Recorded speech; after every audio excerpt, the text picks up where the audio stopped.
Esse podcast é um oferecimento da ConnectWay, uma empresa que há 20 anos distribui tecnologias e soluções Huawei no Brasil. Olá pessoal, tudo bem? Aqui é Samuel Possebon, editor da Teletime. A gente está de volta com mais um Boletim Teletime, o nosso podcast diário com as principais notícias do mercado de telecomunicações. Hoje continuando a nossa cobertura especial aqui de Washington, nos Estados Unidos, onde a gente está acompanhando o evento Satellite 2025, principal evento do mercado de satélites no mundo, trazendo aqui todas as notícias, as tendências, as informações e análises mais importantes para vocês. E vamos começar o nosso boletim de hoje trazendo uma informação que tem a ver com essa questão dos satélites, tem a ver com tudo aquilo que a gente está discutindo aqui, que a gente vai falar para vocês ao longo dessa semana, mas tem a ver com a realidade brasileira. As pessoas que estão acompanhando o nosso boletim já sabem, a gente já noticiou isso há algum tempo e em primeira mão, que a Anatel tem uma decisão importante para tomar com relação à expansão ou ampliação da capacidade da Starlink de operar no Brasil. A Starlink hoje tem uma autorização da agência para operar com 4.500 satélites mais ou menos no território brasileiro e pediu para a agência uma ampliação dessa capacidade para cerca de 11.000 satélites, com o objetivo de poder trazer a segunda geração da Starlink em funcionamento e poder também atender as demandas aí, lembrando que a Starlink é hoje a operadora via satélite que mais cresce no Brasil e é uma das operadoras de banda larga, de uma maneira geral, que mais cresce no Brasil. Hoje já está com cerca de 330 mil assinantes, talvez pudesse estar com um número até um pouco superior a esse se tivesse plena capacidade de vendas. A gente sabe que já tem algumas regiões ali com algum tipo de restrição, né, em que você já chegou ao limite máximo da capacidade dele pela quantidade de satélites que estão disponíveis. Então a Starlink fez esse pedido para a Anatel, isso está para ser avaliado pelo conselho diretor da agência, e a notícia que a gente traz é que o conselheiro relator desse caso, o conselheiro Alexandre Freire, pediu para a área técnica fazer um novo estudo com relação à utilização do backbone brasileiro pela Starlink. A preocupação do conselheiro Alexandre Freire, segundo esse documento que a gente teve acesso, esse pedido para a área técnica, é justamente para que analise a possibilidade da Starlink operar no Brasil sem acessar esse backbone brasileiro, sem acessar a rede, a infraestrutura brasileira de telecomunicações. E qual que é a preocupação do conselheiro Alexandre Freire e por que ele está colocando isso para a área técnica, pelo que a gente pode entender aqui?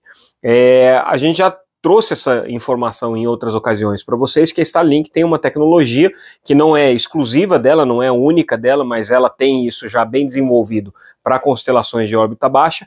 que é uma comunicação entre satélites. Ela consegue fazer com que os satélites se comuniquem entre si. Num funcionamento normal de uma operação, de uma constelação de satélites como a Starlink, como o território brasileiro é muito amplo, ela precisa necessariamente ter centros de operações em terra para descer o sinal e subir o sinal da internet, fazer com que a conexão dela se efetive com a internet em terra. Só que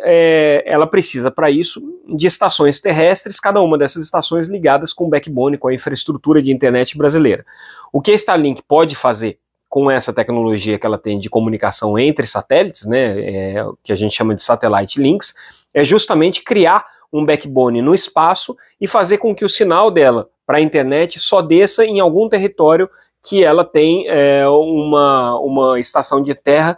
numa condição em que ela considere mais interessante de fazer esse tráfego.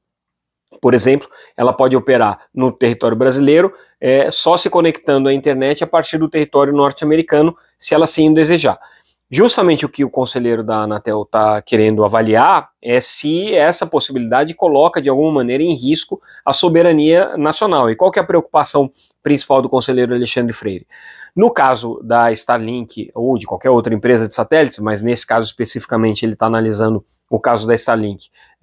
entrar em descumprimento ou em desobrigação com a legislação brasileira, se ela poderia ainda assim continuar funcionando à revelia dos reguladores, à revelia do judiciário brasileiro. Situação que a gente viveu há não muito tempo atrás, quando houve uma ordem judicial para que as operadoras de telecomunicações bloqueassem o acesso à rede social X, né, e a Starlink, como uma operadora de telecomunicações, deveria ter cumprido essa ordem. Num primeiro momento avisou que não ia cumprir e depois voltou atrás. ela não chegou a utilizar essa capacidade de comunicação entre satélites, até porque, até onde a gente sabe, essa comunicação não está plenamente disponível ainda para todos os satélites. Ela depende de alguns satélites específicos para fazer isso, justamente os satélites da segunda geração da Starlink, que estão agora para ser autorizados pela Anatel. Então, a partir dessa análise técnica, de uma observação dos técnicos da Anatel sobre se há ou não algum risco à soberania brasileira pela utilização dessa tecnologia, dessa capacidade de comunicação entre satélites, é que o conselheiro Alexandre Freire vai formar o seu juízo final sobre esse pedido de ampliação da capacidade da Starlink, e aí sim dá ou não a autorização para que ela amplie a sua capacidade no Brasil. Lembrando que o conselheiro Alexandre Freire é o relator, mas existem mais 4 votos aí no conselho diretor da Anatel. O pano de fundo de toda essa história é que hoje não dá para a gente olhar só a Starlink como uma provedora de satélites, mas a gente tem que olhar ela dentro do contexto geopolítico. O dono, o proprietário da Starlink, Elon Musk, é também um personagem importante do governo norte-americano, tem uma doutrina que está sendo praticada ali pelo governo norte-americano de enfrentamento com outros países por questões tarifárias, por questões de soberania, e essa questão da internet, da liberdade de expressão, da defesa das empresas norte-americanas é uma bandeira do governo norte-americano também. Então, ainda que a Anatel vá fazer uma análise técnica sobre essa questão de autorizar ou não a Starlink ampliar sua capacidade, não dá para a gente ser ingênuo e acreditar que o fator geopolítico, o fator que diz respeito às relações internacionais e a toda essa tensão que está colocada aí no relacionamento dos Estados Unidos com vários outros países do mundo, inclusive com o Brasil, não vá prevalecer ou não vá pelo menos ter algum papel aí no jogo da história. Então essa é uma notícia importante que a gente traz aqui, tem a ver com a questão do mercado de satélites. Aliás, esse assunto da soberania dos diferentes países em relação aos provedores de comunicação via satélite em órbita baixa, especialmente a Starlink, permeou todas as discussões que a gente acompanhou aqui nesse primeiro dia. É uma preocupação de várias outras nações que hoje estão olhando para a questão da comunicação via satélite. Causa muita preocupação, por exemplo, a dependência que alguns países têm, principalmente as suas forças armadas, da Starlink por conta da instabilidade que foi criada agora na questão da Ucrânia, com inclusive ameaças aí da Starlink de tirar o sinal de banda larga via satélite da Ucrânia, como já aconteceu no começo da guerra. Depois o governo norte-americano fez com que a Starlink recuasse, porque naquela ocasião o governo norte-americano apoiava o governo ucraniano. Agora esse apoio já não é tão seguro, tão certo, então essa discussão entrou aí na baila e apareceu em alguns momentos aqui no evento que a gente acompanhou. É uma discussão importante, tem um componente relevante aí nas relações internacionais e nas relações de poder entre os diferentes países. A gente conversou com muita gente aqui no evento e percebe que existe, principalmente entre os países europeus, uma grande preocupação de se ver independentes dessa tecnologia norte-americana. O Canadá, que também agora está num momento de enfrentamento com os Estados Unidos por questões tarifárias e tudo mais, também está desenvolvendo uma tecnologia própria, uma constelação própria de comunicação via satélite em órbita baixa, que é a constelação Lightspeed da Telesat. A gente já falou sobre ela em outras ocasiões aqui no nosso podcast. Então, existe hoje um movimento no mundo inteiro nesse sentido. No caso do Brasil, o Brasil tem 2 conversas que estão abertas. Uma é uma conversa com o governo chinês para o desenvolvimento, eventualmente, de uma constelação que seja compartilhada entre Brasil e China, mas também existe um convênio que foi assinado entre o governo brasileiro e o governo espanhol para desenvolvimento da tecnologia conjunta através da Spasat. A Spasat, a gente lembra, é uma estatal, era uma empresa privada europeia e espanhola especificamente, que recentemente foi adquirida pela estatal Indra, que é uma estatal que tem capital aberto, mas com controle do governo espanhol, e que adquiriu a participação majoritária na Spasat, justamente porque o governo espanhol entende que é uma questão de soberania nacional, uma questão de proteção dos interesses espanhóis, ter uma presença mais relevante aí no mercado de satélites. Isso está acontecendo em toda a Europa, está acontecendo no mundo inteiro, né? O setor de satélite volta a ser olhado com um viés estratégico, geopolítico e de proteção dos interesses das suas diferentes nações. Então o Brasil tem essa conversa também. A gente sabe que aqui nos bastidores do evento existe muita discussão sobre qual que é o futuro do projeto brasileiro de satélites por conta do final da vida útil do SGDC, que é o nosso atual satélite geoestacionário de defesa e comunicação, cuja vida útil vai até o final dessa década. O Brasil precisa de mais capacidade também para poder operar banda larga via satélite, hoje está operando com capacidade de outros países, e o Brasil não tem uma política definida com relação ao mercado de satélites, a contratação de capacidade via satélite, o que deixa sempre aí uma margem para discricionariedade dos governos estaduais, dos diferentes órgãos públicos na contratação, por exemplo, de satélites de órbita baixa, de constelações de órbita baixa, em que, obviamente, o Elon Musk, por ser o principal player desse segmento, acaba tendo um protagonismo. Então, esse foi o pano de fundo aí de tudo que aconteceu nesse primeiro dia. Depois a gente vai trazer ao longo dessa semana outras notícias, outras informações interessantes e análises aqui do mercado de satélites. Para a gente concluir esse capítulo de satélites do nosso podcast de hoje, também foi anunciado hoje uma parceria importante entre a operadora SES, que é uma das maiores operadoras do mundo, e a Link, que é uma empresa que tem como propósito fazer comunicação direta ao dispositivo, ou seja, comunicação de um celular convencional ao satélite, utilizando tecnologias que são padronizadas aí dentro do 5G. Então, a Link foi a primeira empresa que há 2 anos atrás anunciou ter feito essa primeira conexão 5G via satélite, ou seja, usando o satélite como se fosse uma estação rádio base. Ela, no ano passado, ela chegou a fazer testes com a Claro de utilização da sua tecnologia, e hoje a SES anunciou essa parceria que prevê investimentos por parte da SES, compartilhamento de infraestrutura, compartilhamento de capacidade inclusive operacional e comercial da SES, e algum aporte financeiro aí que a SES vai fazer junto à Link,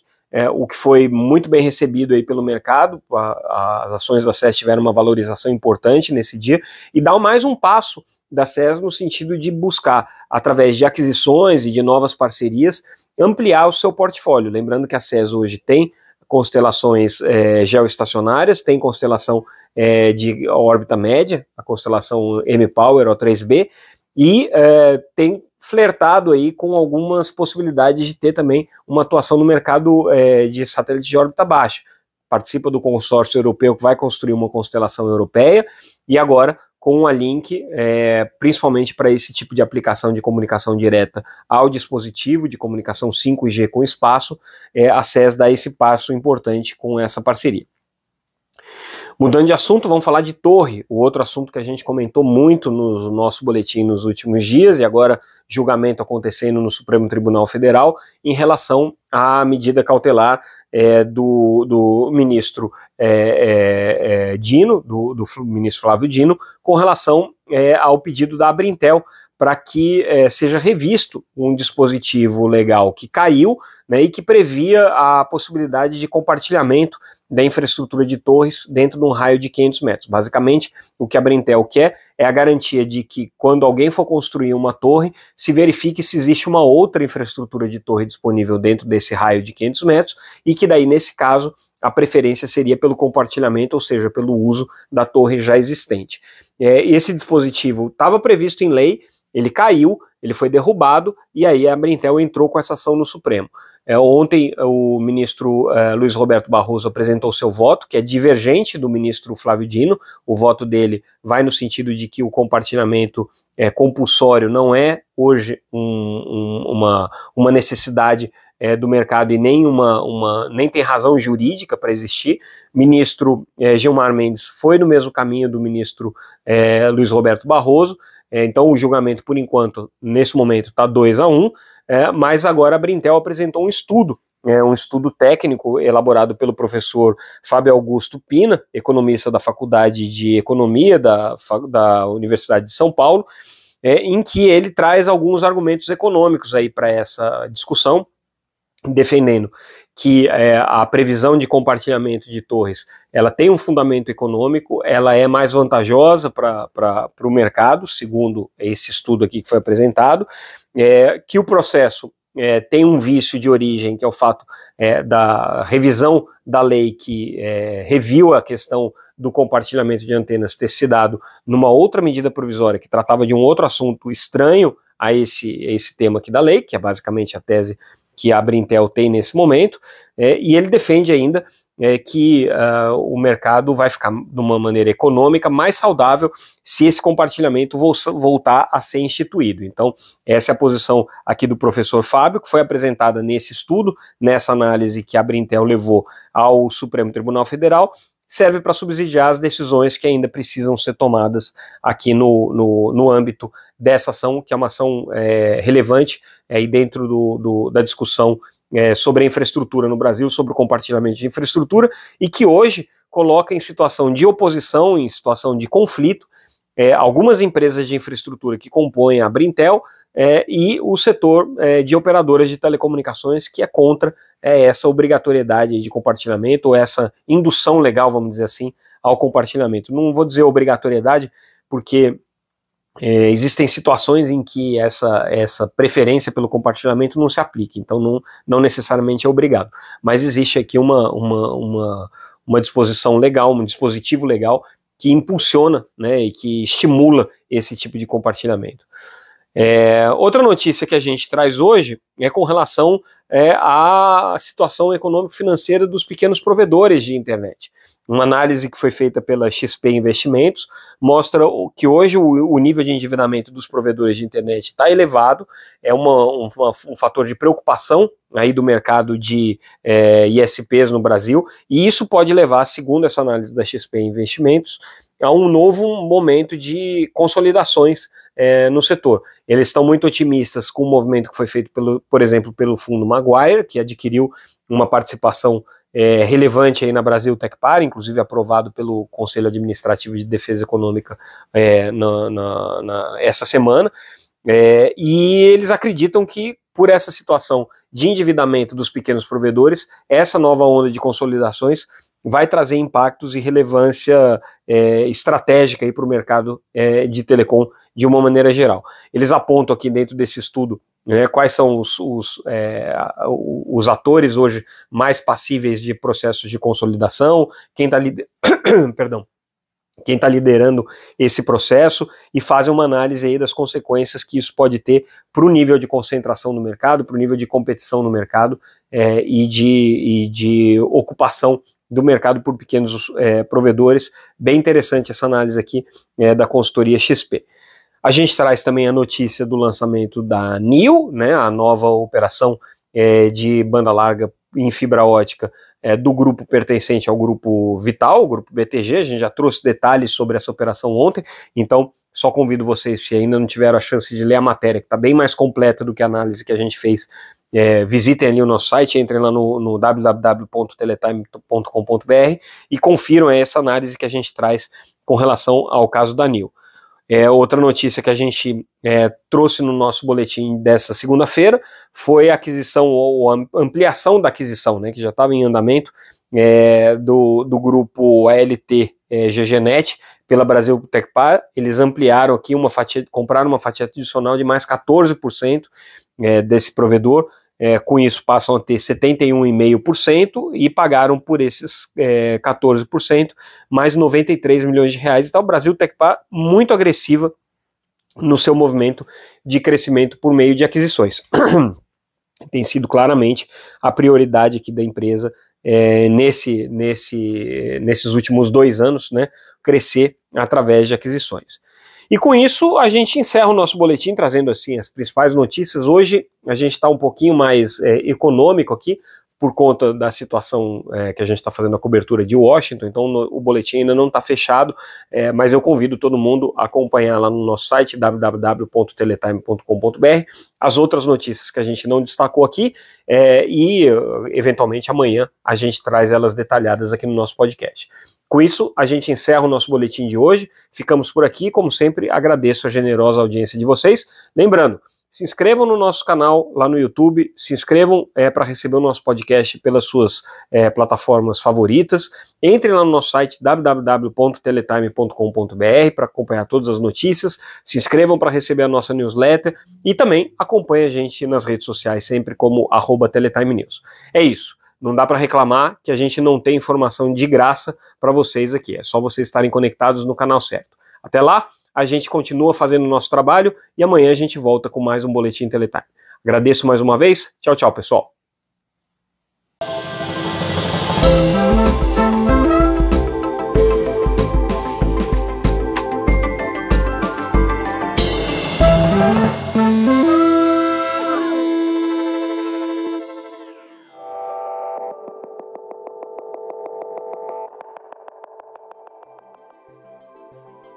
Esse podcast é um oferecimento da ConnectWay, uma empresa que há 20 anos distribui tecnologias e soluções Huawei no Brasil.